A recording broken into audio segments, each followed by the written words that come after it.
Bismillahirrahmanirrahim. Assalamualaikum warahmatullahi wabarakatuh. Salam sejahtera untuk kita semua. Perkenalkan, saya Sri Widyasuti, salah satu dosen tetap pada Prodi D3 Kebidanan Fakultas Sains dan Kesehatan Universitas Andi Sudirman.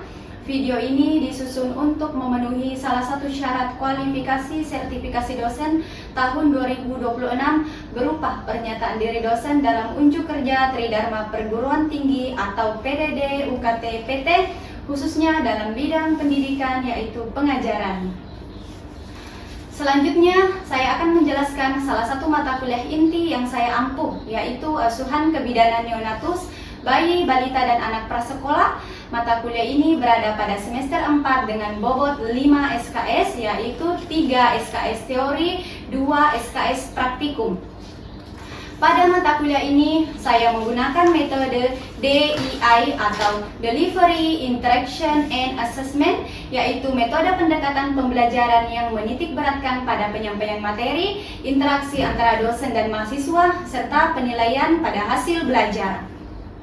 Untuk delivery, saya menyampaikan proses perkuliahan dengan metode ceramah, diskusi kelompok, studi kasus, dan lab skill. Untuk interaction atau interaksi antara dosen dengan mahasiswa di dalam kelas, seperti kuis, tanya jawab, diskusi, serta grup WhatsApp sebagai media komunikasi tambahan di luar waktu perkuliahan. Untuk asesmen dengan evaluasi hasil pembelajaran seperti penugasan individu, penugasan kelompok, kuliah interaktif, praktikum, UTS, serta UAS. Adapun deskripsi singkat pada mata kuliah ini yaitu memberikan kemampuan dan pengalaman belajar kepada mahasiswa untuk menganalisis konsep teoritis dan kasus klinis yang berkaitan dengan pemberian asuhan kebidanan pada bayi, balita, dan anak prasekolah dengan pendekatan manajemen kebidanan yang didasari dengan sikap, keterampilan, serta hasil evidence-based. Adapun materi yang dipelajari pada mata kuliah ini adalah yang pertama, ada lingkup asuhan kebidanan neonatus, bayi, balita, dan anak prasekolah.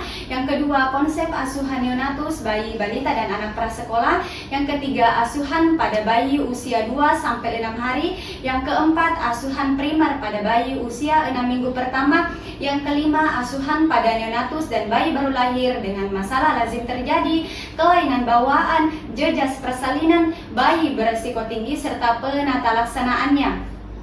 Berikutnya yang keenam, ada konsep tumbuh kembang neonatus, bayi, balita, dan anak prasekolah. Yang ketujuh, peran bidan dalam pemberian asuhan gizi pada bayi, balita, dan anak prasekolah, khususnya mengenai stunting dan wasting. Dan yang kedelapan, ada indikator pemantauan pertumbuhan dan perkembangan pada bayi, balita, dan anak prasekolah. Yang kesembilan, metode terkini dalam pelayanan kebidanan pada neonatus, bayi, balita, dan anak prasekolah. Yang ke-10, manajemen pendokumentasian asuhan kebidanan. Selanjutnya, untuk capaian pembelajaran atau CPMK, yaitu yang pertama, mahasiswa mampu menganalisis lingkup asuhan kebidanan neonatus, bayi, balita, dan anak prasekolah. Yang kedua, mahasiswa mampu menganalisis konsep asuhan neonatus, bayi, balita, dan anak prasekolah. Yang ketiga, mahasiswa mampu mengimplementasikan asuhan pada bayi usia 2-6 hari. Yang keempat, mahasiswa mampu mengimplementasikan asuhan primer pada bayi usia 6 minggu pertama. Berikutnya yang kelima, mahasiswa mampu menganalisis neonatus dan bayi baru lahir dengan masalah lazim terjadi, kelainan bawaan, jejas persalinan, bayi beresiko tinggi, serta penata laksanaannya. Yang keenam, mahasiswa mampu menganalisis konsep tumbuh kembang bayi, balita, dan anak prasekolah. Yang ketujuh, mahasiswa mampu menganalisis peran bidan dalam pemberian asuhan gizi pada bayi, balita, dan anak prasekolah, khususnya mengenai stunting dan wasting. Yang kedelapan, mahasiswa mampu menganalisis indikator pemantauan pertumbuhan dan perkembangan pada bayi, balita, dan anak prasekolah. Berikutnya yang kesembilan, mahasiswa mampu menganalisis metode terkini dalam pelayanan kebidanan pada neonatus, bayi, balita, dan anak prasekolah. Dan yang terakhir, yang ke-10, mahasiswa mampu mengaplikasikan manajemen pendokumentasian asuhan kebidanan. Kemudian untuk media pembelajaran di sini saya menggunakan ada LCD, ada laptop, ada buku ajar, ada video pembelajaran, ada artikel ataupun jurnal ilmiah serta pantom yang nantinya akan digunakan dalam pembelajaran di laboratorium. Berikutnya untuk perkuliahan ini berlangsung selama 16 kali pertemuan yang terbagi menjadi 14 kali pertemuan tatap muka, 2 kali pertemuan untuk pelaksanaan UTS dan UAS. Untuk pembelajaran pada mata kuliah ini dilakukan melalui beberapa komponen penilaian, yaitu dengan bobot penilaian yang terdiri dari ada kuis, ada tugas, itu senilai 15%. Untuk UTS ada 25%, untuk praktikum ada 25%, untuk UAS ada 35% dengan total bobot 100%. Selain itu, untuk tugas diberikan secara berkala pada setiap pertemuan sebagai bagian dari proses penguatan dan evaluasi pembelajaran. Dalam proses perkuliahan, yang pertama, pada pertemuan pertama saya menjelaskan terkait dengan RPS atau rencana pembelajaran semester, ada tata tertib selama mengikuti proses perkuliahan, kemudian melakukan kontrak perkuliahan terkait dengan sistem penilaian serta mengenai presensi. Demikian pemaparan yang dapat saya sampaikan mengenai mata kuliah asuhan kebidanan neonatus, bayi, balita, dan anak prasekolah. Selanjutnya saya akan menampilkan video pembelajaran secara tatap muka sebagai bagian dari implementasi pembelajaran dengan pokok bahasan peran bidan dalam asuhan gizi pada bayi, balita, dan anak prasekolah, khususnya mengenai stunting dan wasting. Di mana mengenai gizi balita, saya mendapatkan hibah penelitian pada tahun 2025 berkaitan dengan masalah gizi balita, yaitu tentang stunting, dan alhamdulillah pada tahun 2026 kembali melakukan riset dasar hibah penelitian yang kedua juga terkait dengan pemberian PMT pada balita risiko stunting yang saat ini sedang berjalan. Baik, terima kasih atas perhatian yang diberikan. Wassalamualaikum warahmatullahi wabarakatuh. Selamat menyaksikan. Oke, bismillahirrahmanirrahim. Assalamualaikum warahmatullahi wabarakatuh. Waalaikumsalam warahmatullahi wabarakatuh. Bagaimana kabarnya pada pagi hari ini, Dek? Alhamdulillah baik. Alhamdulillah baik. Sebelum kita memulai perkuliahan, marilah kita berdoa supaya kegiatan kita pada pagi hari ini diberikan kemudahan, kelancaran, dan diberkahi oleh Allah Subhanahu wa Ta'ala. Berdoa dimulai.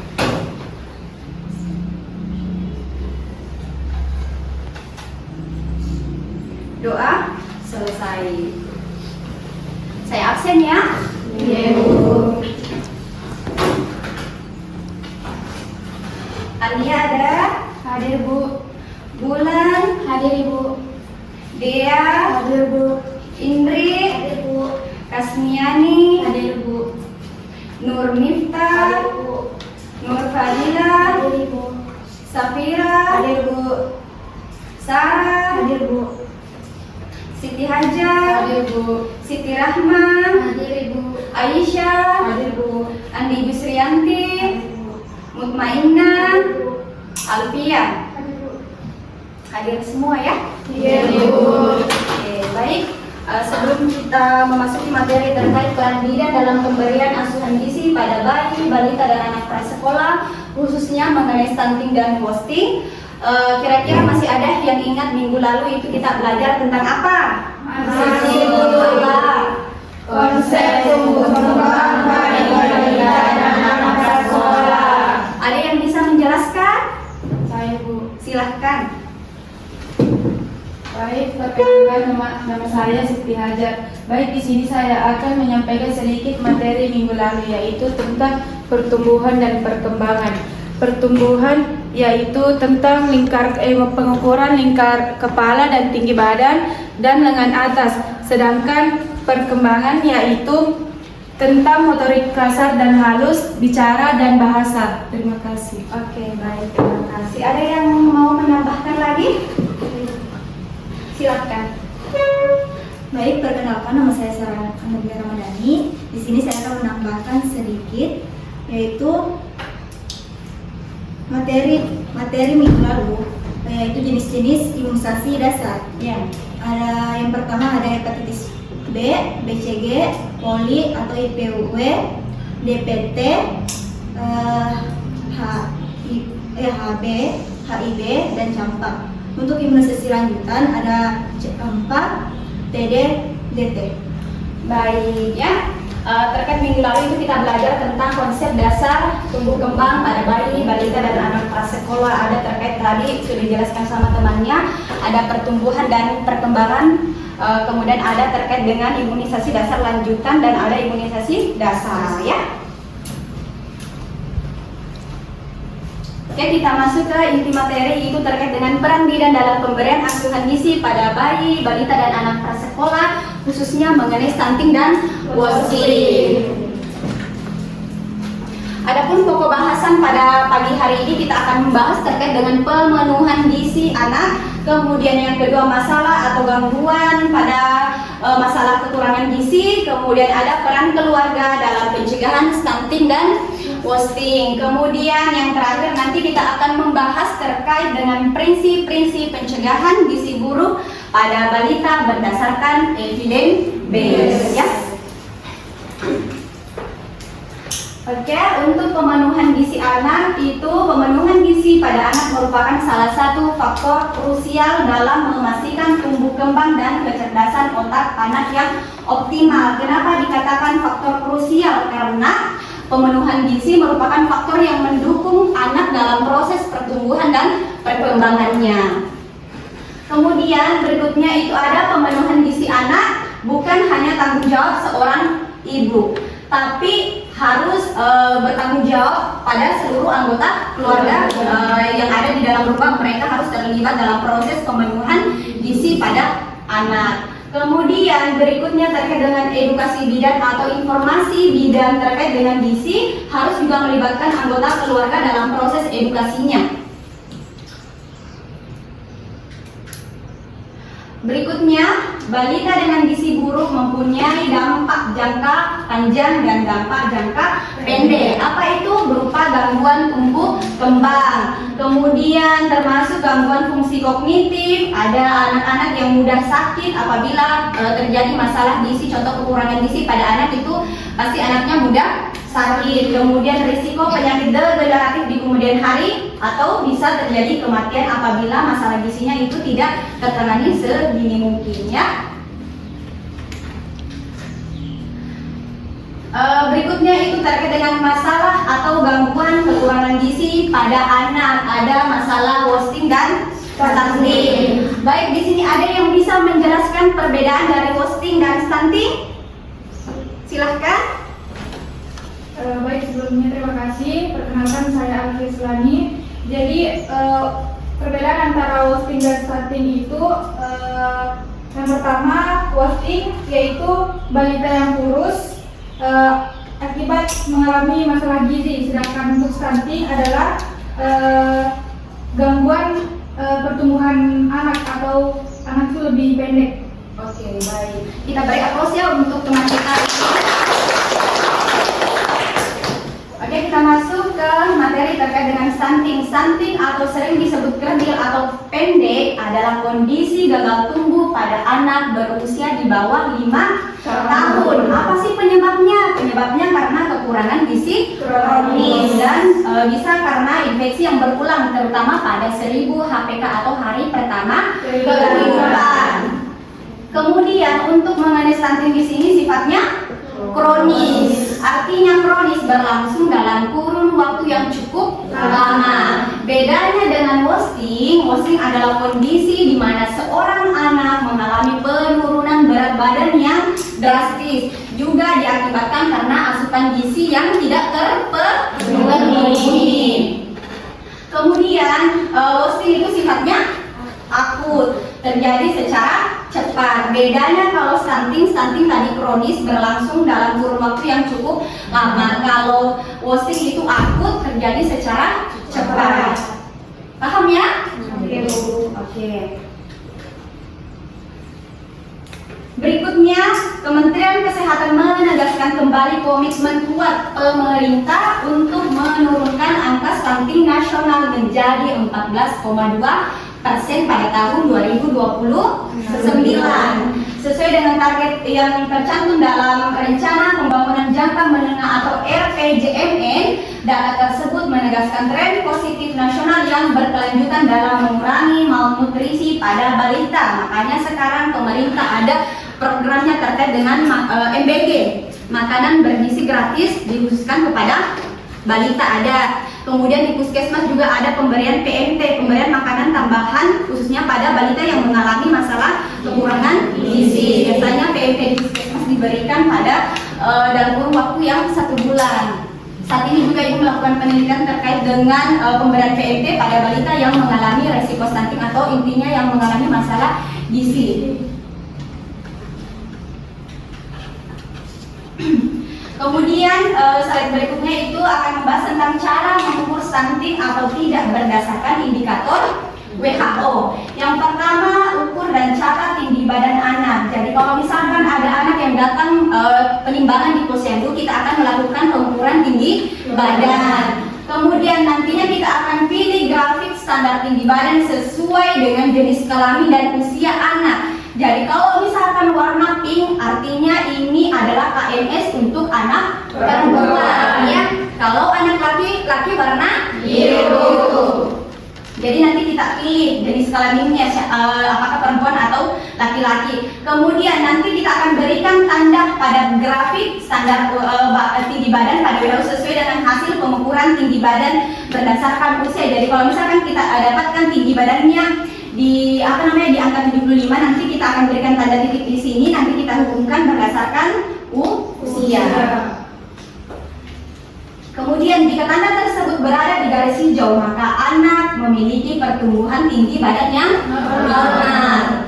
Namun apabila hasil pengukuran berada di bawah garis merah atau di bawah angka min 2 atau garis min 3, maka kita bisa mengindikasikan anak tersebut mengalami stunting ya. Ini kita bisa lihat Permenkes nomor 2 tahun 2020 tentang standar antropometri. Min 3 standar deviasi kita kategorikan sangat pendek. Kalau min 3 standar deviasi sampai dengan min 2 itu pendek ya. Kalau misalkan min 2 standar deviasi sampai dengan plus 3 standar deviasi, pertumbuhan tingginya normal ya. Kemudian untuk di atas plus 3 standar deviasi kita kategorikan anak itu tinggi. Paham? Paham. Baik. Kemudian berikutnya cara penilaian wasting pada anak tadi, cara penilaian pada stunting pada anak, pertumbuhan tinggi badan menurut usia. Sekarang penilaian wasting pada anak berdasarkan indikator berat badan menurut tinggi badan.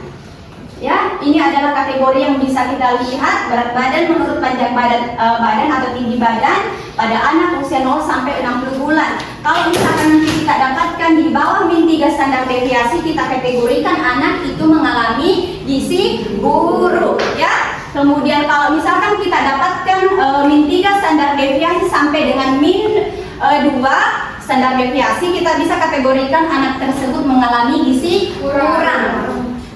Apabila kita dapatkan hasilnya di bawah, di atas plus 1 sampai dengan plus 2, anak itu bisa beresiko gizi lebih ya.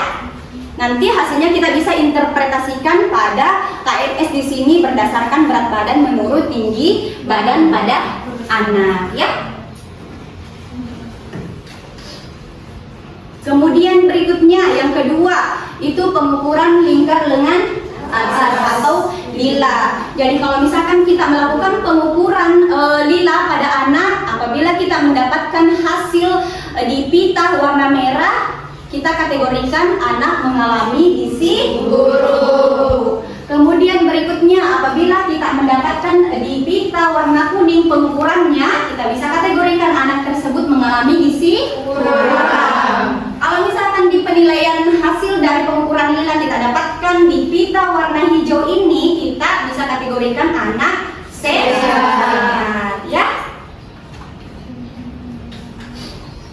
Kemudian yang ketiga ada bengkak di kedua punggung kaki. Jadi yang berikutnya itu kita akan melakukan penilaian di punggung kaki. Kita akan melakukan penekanan. Kalau misalkan kita temukan lekukan atau dekikan pada kedua punggung kaki, maka kita bisa mengartikan anak tersebut mengalami masalah gizi ya.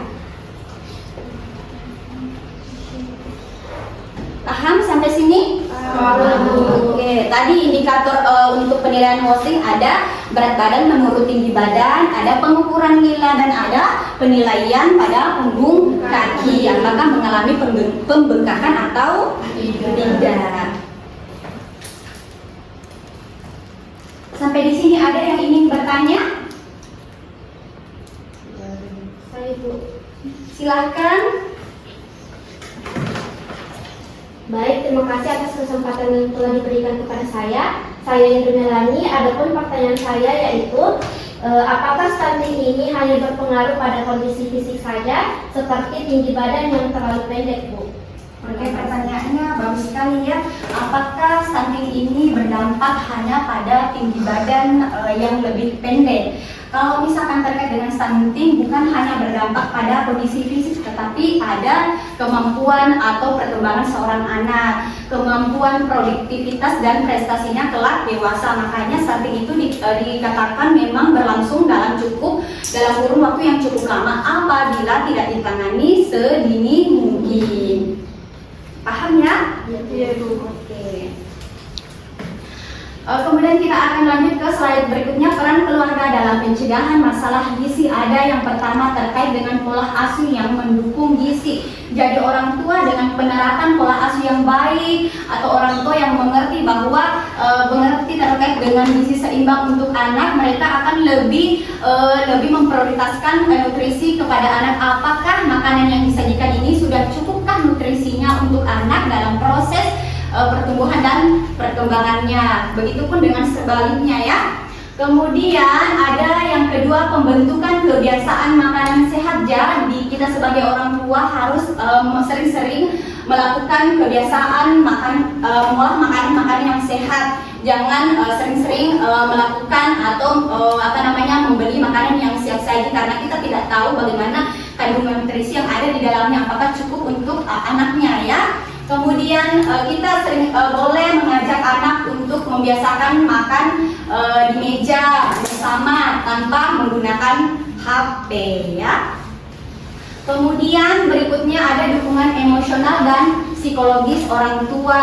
Berikutnya terkait dengan peran komunitas dalam mendukung kesejahteraan anak. Artinya di sini peran komunitas terkait dengan ahli gizi ataupun bidan di sini bisa melakukan konseling atau penyuluhan kepada masyarakat terkait dengan gizi seimbang. Lanjut ya. Kemudian berikutnya terkait dengan prinsip-prinsip pencegahan gizi buruk pada balita berdasarkan evidence base. Yang pertama itu adalah upaya perbaikan status gizi ibu sejak masa remaja, yang dilanjutkan dengan menghindari kehamilan 4T, terlalu tua, terlalu muda, terlalu banyak, dan terlalu dekat. Kemudian penerapan pola hidup yang sehat. Kemudian berikutnya yang kedua, pemenuhan kebutuhan gizi balita yang dimulai sejak lahir. Ada namanya standar emas makanan bayi. Standar emas makanan bayi yang pertama ASI, ada ASI eksklusif, kemudian ada juga IMD, kemudian ada MP ASI, kemudian pemberian ASI selama 2 tahun sampai usia 2 tahun. Itu adalah standar emas makanan pada bayi. Kemudian yang ketiga itu penapisan massal untuk menemukan hambatan pertumbuhan dan gizi kurang pada balita ya. Kalau terkait dengan penapisan massal untuk menemukan hambatan dalam pertumbuhan, artinya di posyandu bisa melakukan penimbangan penimbangan berat badan dan pengukuran tinggi badan untuk mengetahui apakah anak ini mengalami stunting ataupun wasting. Kemudian berikutnya yang keempat itu terkait dengan pemberian makanan tambahan atau PMT. Pemberian makanan tambahan ini kita akan berikan anak makanan yang tinggi protein hewani. Berikutnya yang kelima itu perhatian khusus diberikan kepada bayi dan balita dengan faktor risiko mengalami kekurangan gizi. Jadi untuk perhatian khusus yang diberikan kepada bayi balita itu contohnya bayi yang lahir prematur. Kemudian ada juga yang bayi BBR, bayi berat lahir rendah, itu yang harus mendapatkan perhatian khusus karena biasa bayi-bayi tersebut yang lebih beresiko mengalami masalah gizi ya. Kemudian terkait juga dengan dukungan program dari Puskesmas, tadi sempat saya sampaikan sebelumnya ada melakukan konseling atau penyuluhan yang dilakukan nanti oleh ahli gizi ataupun bidan yang ada di desa. Kemudian ada dukungan lintas sektor. Terkait dengan dukungan lintas sektor itu biasanya pemenuhan kebutuhan air bersih, kemudian ada juga pemenuhan jamban. Ya, sampai di sini ada yang ingin ditanyakan? Sudah paham? Baik, kalau misalkan sudah memahami materi sebelumnya, Ibu akan menyimpulkannya terkait dengan peran bidan. Di sini untuk pemenuhan kebutuhan akan gizi pada anak itu sangat penting dalam menunjang proses pertumbuhan dan perkembangannya. Artinya gizi memang sangat menunjang, ya. Kemudian berikutnya terkait dengan pemantauan gizi balita bisa dilakukan di posyandu dengan melakukan penimbangan berat badan dan tinggi badan. Oke, sebelum kita akhiri perkuliahan hari ini, kita akan melakukan kuis. Kuisnya itu silakan adik-adik ambil kertas 1 lembar, boleh ditulis nama dan NIM-nya ya. Ini silakan dikerjakan soalnya terkait dengan sebutkan indikator penilaian stunting dan wasting pada anak. Silakan dikerja.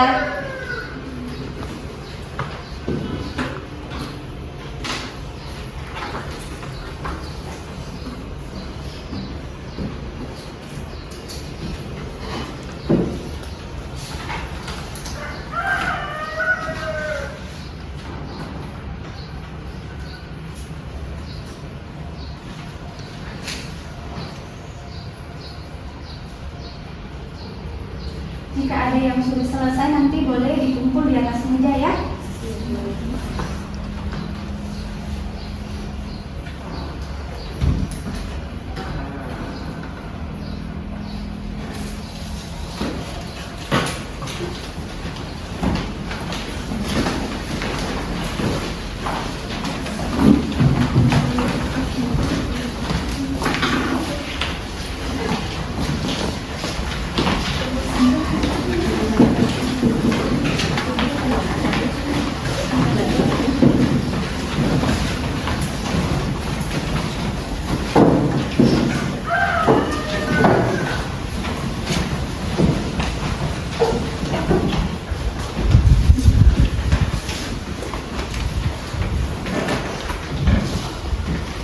Sudah dikumpul semua? Ya. Baik, untuk materi terkait dengan peran bidan dalam asuhan gizi pada balita mengenai stunting dan wasting, Ibu rasa sudah kelar ya? Sudah paham semua ya?